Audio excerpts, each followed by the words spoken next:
con nosotros en Encendidos. Y algo que tiene que ver con el primer tema que vamos a abordar el día es la información que queremos compartir con ustedes desde Lambayeque, porque la basura se acumula a lo largo de 10 cuadras de la avenida Leguía. Terrible. Esto, por supuesto, es un factor que afecta el ambiente. Javier Onofre nos cuenta cómo está la situación. Hola, Javier.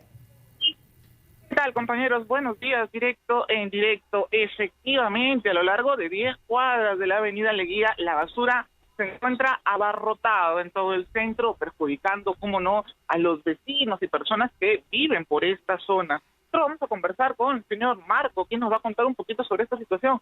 Caballero, ¿cómo es? ¿Por qué tanta basura acumulada en la zona? Buenos días. La basura es que todos los días vienen motos, ciclos dejan la basura, en la noche vienen los vecinos, como el carro de recolector no pasa casi seguido por acá, no hay donde botar la basura, vienen y la botan ahí en la esquina. Uy, la mosquería que sale es un olor insoportable. A veces que vienen ya de las salas, botan lo que es vísceras de los animales. Hasta vísceras, Sí, botan vísceras, botan sacos de vísceras hay camales clandestinos por ir en J. León y vienen a botar acá. Y los perros lo rompen eso de los sacos y se llenan aparte que el agua servida que están botando más adelante por la avenida Angamos, acá la sequía, eso contamina peor el ambiente. Es decir, ustedes tienen que convivir con estos olores fétidos de la basura, Sí, con toda la náusea. A diario, todos los días, a diario. En la tarde, a 2, 3 de la tarde comienzan a bombear agua en Angamos del desagüe, aquí la sequía. Y el olor es insoportable, amigo. Ya no se puede con el olor. Vemos también que a veces llegan tricicleros y botan las bolsas, ¿no?, de basura. Vienen triciclos ahí y botan ahí su basura. Uno le dice, se ponen malcriados. Ya no se puede ya. Correcto. ¿Cuál es su nombre, caballero? Marco Quintana. Marco Quintana, muchísimas gracias. Bueno, ahí tenemos, compañeros, entonces voces de los vecinos afectados acá en la avenida Leguía por esta contaminación que es de nunca acabar. Siempre se acumula basura en este punto, es uno de los puntos ya focalizados como puntos críticos de basura y que lamentablemente no han tenido solución. Desde Chiclayo, directo en directo, RPP Noticias. Un dolor de cabeza realmente. Gracias, Javier Onofre. Información desde Chiclayo. Este y otros factores convierten a nuestro país, lamentablemente, amigos, en uno de los países con el peor aire de Latinoamérica. Sobre eso vamos a conversar con el doctor Elmer Huerta, quien ya está con nosotros. Doctor Huerta, bienvenido. ¿Cómo impacta, doctor Huerta, el aire contaminado, atención, en la salud de las personas? ¿Cómo está? Hola Jorge, buenos días. Sara, buenos días. Noemí, buenos días también. Buen El día, Cusco, buenos días a todos nuestros oyentes. Es una muy buena pregunta y hay que definir términos, Jorge, ¿verdad? Antes de avanzar. La contaminación del aire, ¿verdad? Y hay que también poner en perspectiva esto de las respiraciones. Mira, un ser humano respira más o menos 20 veces por minuto. El aire entra a nuestros pulmones más o menos 20 veces por minuto. Eso significa 1.200 veces por hora. Y eso significa 28.800 veces al día. O sea, estás respirando todo el tiempo. Ahora, el aire que respiras, ¿qué calidad tiene? El aire que respiramos debería ser un aire que no tenga ni color, que no tenga olor tampoco.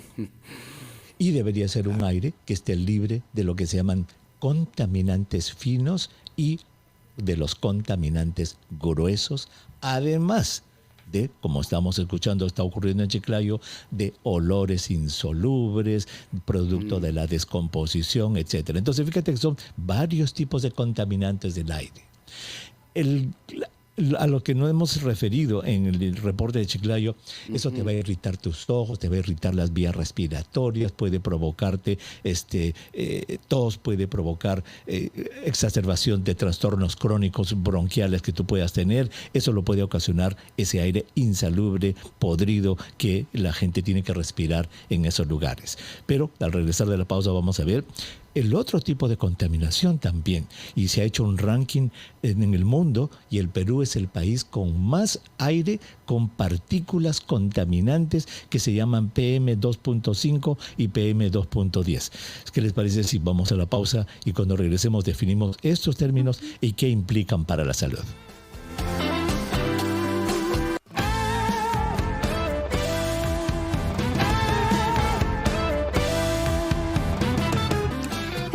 escuchando Encendidos y además nos ves en RPP Televisión y nos escuchas en RPP Radio. Gracias por la compañía. Estamos conversando hoy sobre un tema fundamental y es la calidad del aire, porque se ha hecho una encuesta, se ha hecho un estudio a nivel mundial y nuestro país ocupa el puesto 38 en calidad del aire, es decir, no estamos muy bien. Hablábamos sobre qué factores están generando que el aire en nuestro país esté en esa situación y nos preocupa porque es el tema de la basura, la presencia de ladrilleras, qué es lo que está haciendo y cuáles son las consecuencias. El doctor Elmer Huerta, en nuestra secuencia de salud, Espacio Vital, está con nosotros conversando al respecto. Doctor Elmer, preocupante lo que está pasando en nuestro país y hay diversos factores. ¿Cómo repercute directamente en la salud de una persona? Sí, Noemí, ese puesto 38 que acabas de decir es en el mundo y Perú ocupa el primer lugar de todos los países de América Latina. O sea, ese es el puesto 38. A ver, ¿cómo influye esto en la salud? Depende del tipo de partículas. Y entonces ya hemos dicho en la primera parte que una cosa son los olores nauseabundos, esos que por cortesía de las autoridades tenemos en muchos lugares del Perú, ¿verdad? Las aguas podridas, etcétera. Eso te va a irritar, pero eso no te va a enfermar. Propiamente dicho, es desagradable y te va a irritar. Pero ya cuando vamos a las partículas, y acabamos a definir partículas, hay tres tipos de partículas. Unas que son las partículas grandes, que se llaman más de 10 micrometros, o sea, son micrones, son unas partículas. ¿Sabes qué? Este es el humo de los carros que tú ves. Cuando pasa un carro y bota humo y dices, ¡ay, ese humo horrible! O una polvareda. Lo que tú puedes ver con tus ojos, esas son partículas grandes. Eso es fastidioso, pero ¿sabes qué? La mayor parte de esas partículas grandes, Noemí, Sara Jorge, se van a quedar en tu nariz. Para eso sirven los pelos de la nariz y el moco de la nariz. Esas casi no van a llegar a los pulmones. Son muy grandes esas partículas. Entonces te suena la nariz y ahí está negro. Y dice, ¡qué bárbaro! Está en la calle hoy día. Mira toda esta mucosidad negra. Es eso, las partículas grandes. Pero luego hay dos partículas pequeñas que se llaman PM10 y PM2.5. ¿Qué cosa es esto? PM es la abreviación en inglés de lo que se llama particulate matter, o sea, una sustancia en partículas. El número 10 se refiere a los micrones y el 2.5 también a los micrones. Ahora imaginémonos un cabello. A ver, un cabello. Imaginemos y tengamos frente a nosotros un cabello. El grosor de ese cabello, el grosor, son más o menos 70 micras. 70. O sea, en ese grosor del cabello pueden caber hasta 28 partículas 2.5. 28 en filita en el grosor. Y de las 10 obviamente 7, ¿verdad? Entonces, eso es por un lado. Entonces, esas partículas pequeñitas, las 2.5 y las de 10, esas sí van a llegar de frente a tu pulmón. ¿Y de dónde se originan? Estas partículas 2.5, las más pequeñitas, salen del humo de los carros, del escape de los carros, de las fábricas, de los compuestos orgánicos que se pudren, de los metales que están en el aire. Antiguamente se usaba plomo en la gasolina. Todo eso es las 2.5, es industrial básicamente. Y la 10, PM10, ya son más grandecitas. Ese es el polvo, ahí está el polen, ahí está el hongo ambiental y otro tipo de cosas. Entonces, tú puedes tener un aire, Sara, Noemí, Jorge, que luce maravilloso, limpio, no tiene, pero mentira, puede estar lleno de PM2.5 y PM10. ¿Y eso qué ocasiona? Ya vamos recién a responder a la pregunta de Noemí. Mira, cáncer de pulmón, recontra comprobado. Enfermedad cardiovascular, infartos cardíacos, derrames cerebrales, recontra comprobado. Exacerbación de las enfermedades pulmonares crónicas, comprobado. O sea, te va a enfermar, te va a dar cáncer y te va a matar. Ahora viene la cosa. ¿Y qué hago? ¿Qué hacemos los ciudadanos? La pregunta del millón. Exacto. Este es un asunto de regulación. Este es un asunto de un buen Congreso, de un buen Poder Ejecutivo que decida regular las industrias, hacer controles del aire de calidad en todo lado y decir, aquí está subiendo, ¿por qué? Esta fábrica. Esa es la labor de un buen Estado, ¿cierto? Pero ¿qué podemos hacer los ciudadanos ya que el Estado no hace las cosas que debería hacer? Y aquí vamos a lo de la pandemia que nos ha enseñado la famosa KN95. ¿Qué cosa es la número 95 de la KN? El número 95 de la KN lo que significa es, Sara, Noemí, Jorge, que estas máscaras KN95 son capaces de filtrar el 95% de las PM2.5, o sea, de las más chiquititas. Ajá. O sea, mira, una de estas mascarillas, cuando tú salgas a la calle y estés en lugares que tú sabes que están contaminados, te podría ayudar. Obviamente este es todo el problema, que claro, vamos a usar mascarilla todo el tiempo, etcétera. Ya eso es una cuestión personal.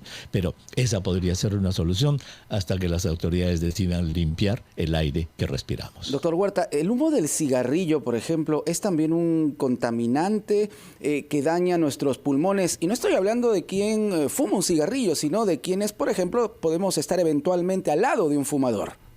Correcto. El humo del cigarrillo tiene todo este tipo de partículas. Tiene las 2.5, tiene las 10 y tiene las grandes también, por eso vemos el humo. Ese humo se va a quedar en la nariz, los pedazos de alquitrán se van a quedar en la nariz, pero las partículas más pequeñas, que tienen incluso metales, esas van a pasar hasta tus pulmones y ese es el famoso humo de segunda mano, Jorge, que te va a hacer daño simplemente por respirar el humo de otro cigarrillo de otra persona y por eso es que las regulaciones han sido tan importantes para esto.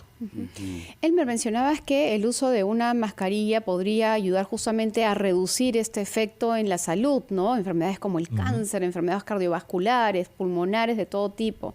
Entonces, las personas que viven en ciudades, acá en nuestro país, más contaminadas, dicho sea de paso, Pachacamac es uno de los distritos en La Molina que tiene un nivel de contaminación muy alto, ha salido como 151 en el número, con el indicador que se considera, a pesar de ser un lugar donde hay bastante vegetación, ¿no? Entonces, en esos casos, ¿sería mejor utilizar la mascarilla? ¿Qué otras medidas podrían tomar? Porque recuerdo bien que en Pachacamac, por ejemplo, es uno de los lugares donde se suele hacer la quema de residuos también. Muchas veces queman basura, la misma gente quema las cosas, ¿no? Correcto, Sara. Pues mira, esto depende, como lo hemos dicho, a dos niveles. ¿Qué hace un Estado, qué hace una municipalidad, qué hace un gobierno regional para monitorear la calidad del aire que le está brindando a sus ciudadanos? ¿Y qué es lo que hace para disminuir los niveles de contaminación si existieran? Claro. Esa es la labor del Estado, del gobierno, de un gobierno local, regional. Pero en ti, en la persona, ¿qué es lo que tú puedes hacer si el Estado ni el gobierno hace nada? Entonces, recordemos las imágenes que vienen, por ejemplo, en la India, es el aire más contaminado del mundo, en la India, en la China. Entonces, ¿qué es lo que pasa cuando a veces suben y se ve la contaminación? Toda la gente con mascarillas. Antes de la pandemia lo veíamos. Sí, claro. Decíamos, pero mira, usando mascarillas para el smog. Sí, pues ahora sabemos por qué. Porque estas mascarillas filtran todas esas PM25 y por lo menos disminuyen el riesgo de respirar por un tiempo esto. Muy importante lo que nos señala doctor Elmer Huerta. Continúe, por favor. Porque no tenemos nada que hacer. O sea, estamos a la merced de las autoridades. Es cierto. Se necesita una política pública de cuidado del medio ambiente con el fin de erradicar o al menos frenar estos episodios de contaminación que nos afectan a todos. 10:29. Sí. Vamos a escuchar a nuestros anunciantes, vamos además con los titulares de RPP Noticias, pero nos quedamos con el doctor Elmer Huerta porque hay algo que atender en el Hospital Regional del Cusco. Una persona está esperando desde hace 12 días para ser operado. ¿Y dónde lo han puesto? En el pasadizo. Temas de salud delicados, temas de salud que nos indignan y lo tratamos aquí en Encendidos por RPP, la voz de todo el Perú.